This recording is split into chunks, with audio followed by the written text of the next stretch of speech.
Paano tayo magmumukhang kalaban yan? Mas chicks ka pa sa shota ng kaibigan mo eh.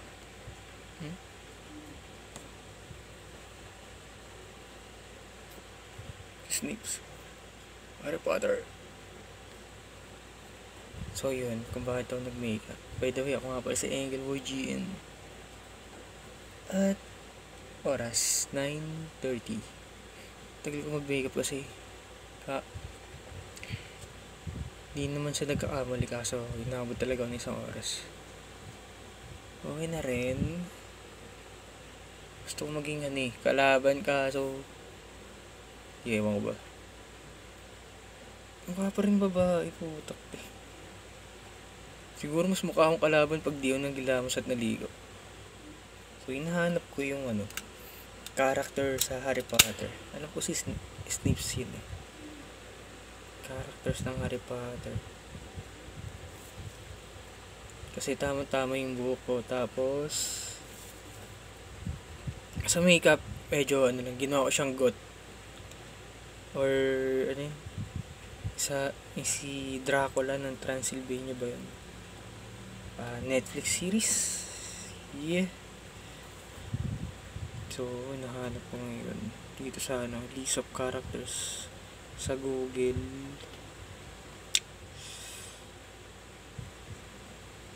Albus. Kala ko Albus. Ang daming characters sa Harry Potter na gusto ko cosplay. Or kaso live action siya.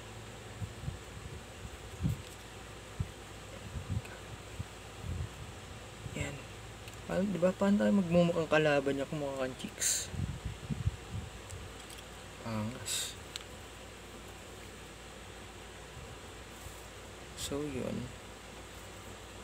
Snape's list. Hermione, Harry Potter, Lord Voldemort, Draco Malfoy. Ayun, Professor Severus Snape. Snape na SNAP. Ito siya. So, kung di ako lagay ng shadow, magagaya ko siya. Kasi may nag-cosplay nito eh.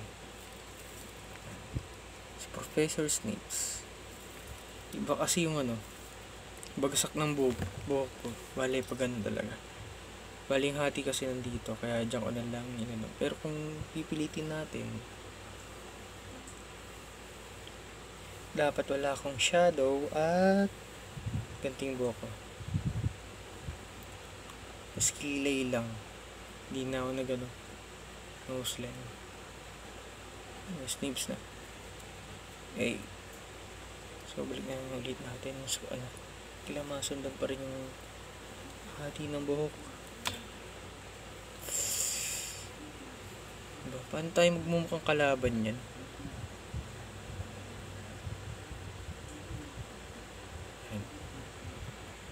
So, dapat kanina nag-drawing ako kaso mas sinuna ako mag-makeup.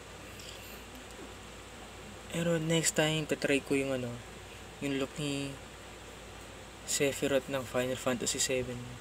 Crisis Core or Advent Children. Alam ko same lang naman din yun.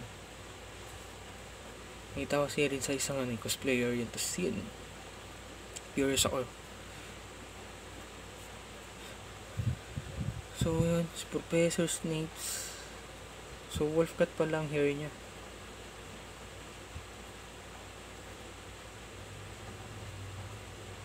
Ito pag tumanda ako, siguro mga 50s. Mga gano'n, Professor Snape. Parang tamang con-goer na lang ako nung panahon na yun. Asa matagal pa yun, siguro 20 years. Mga nasa 50s na ako nun. Or late 50s, ganyan.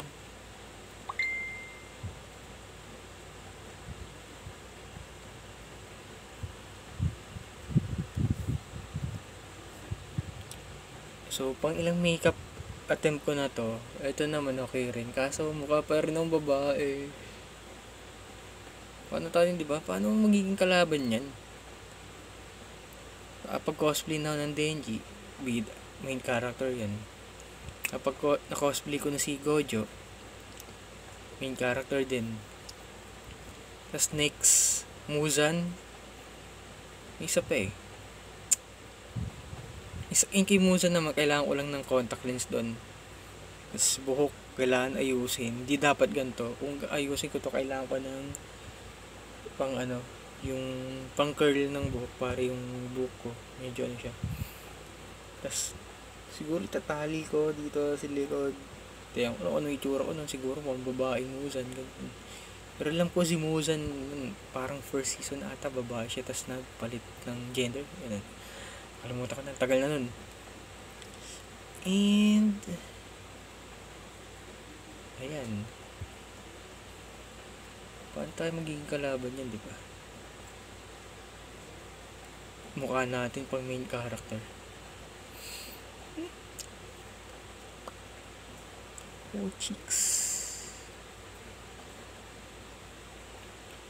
Hindi ko na siya yung syempre if trip yan.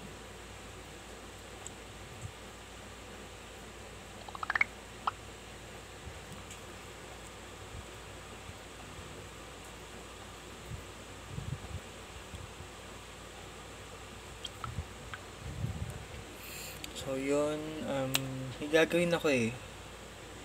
Bale, siguro gagawin ko na lang muna yung sketch nung portrait, tapos ibahin ko yung style na ginagawa ko. Para naman maiba. Okay, sorry. Para naman maiba, black and white. O siguro i-ink ko na rin para gusto ko ma-achieve na goal sa arts. Para maiba naman, mag-i-inking ako para may makitang bago sa akin, kasi parang sa totoo lang nakakaumay din yung nagpo-portrait o ng paulit-ulit lang. Kasi ganito yung art, fine arts, pwede kang tumalon sa iba basta alam mo yung medium, okay yun. Pero kung may naaral ka, hindi ka pwedeng tumalon sa iba para lang malibang mo sarili mo, mali yun. Boring ka nun pag gano'n. So yun, nabanggit ko nga sa last time sa ginawang video isang gabi is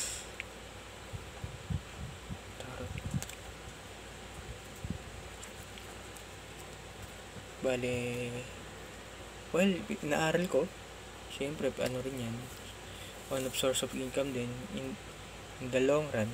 Makabisado ko yung mga cards. Sabi naman sa akin ng mentor ko, ang babae naman more on intuition sa tarot reading, pero siya sabi niya kinakabisado. So ganun din siguro, nakabisado ko na, tapos may konting adds on para mas tawag dito, tama ba ma-elaborate, kasi mabigyan ko siya ng malinaw na insight yung magpapatarot saan. So siguro makabisado ko yung, siguro in 75% maaaral ko to, at makabisado ko yung iba. Nag-go na ako kahit siguro mga free readings muna. And syempre sabi ko in the long run, sa susunod taon meron tayong compensation fee. Di lang naman yung tarot yung ginagawa ko dito. Bali, I do occult stuff. Yes, I studying planetary seals.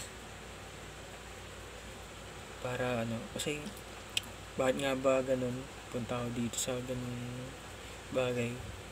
Di siya out of curiosity, talagang parang one of my callings na gawin ko to.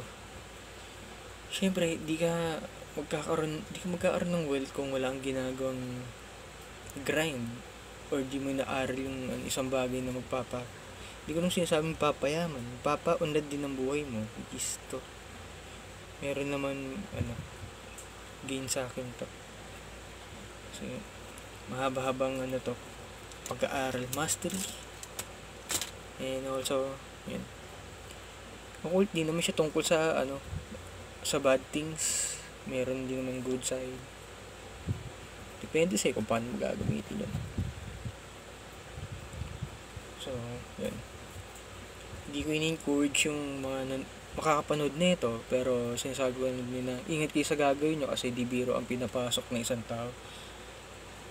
Either may kapalit, ingat lang din. Kung di nyo feel o di kayo confident, don't go. Wag.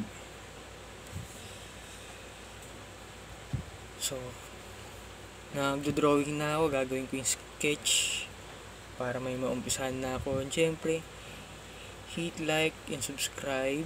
Share nyo na rin sa mga tamad yung artist na kaibigan ng uhaw sa improvement at di nag-aaral ng mga method, techniques, perspective, ano pa ba? Values, core theory. Ako yung papalam. And see you in the next video. Ako ulit si Angel YGN. Diyan eh.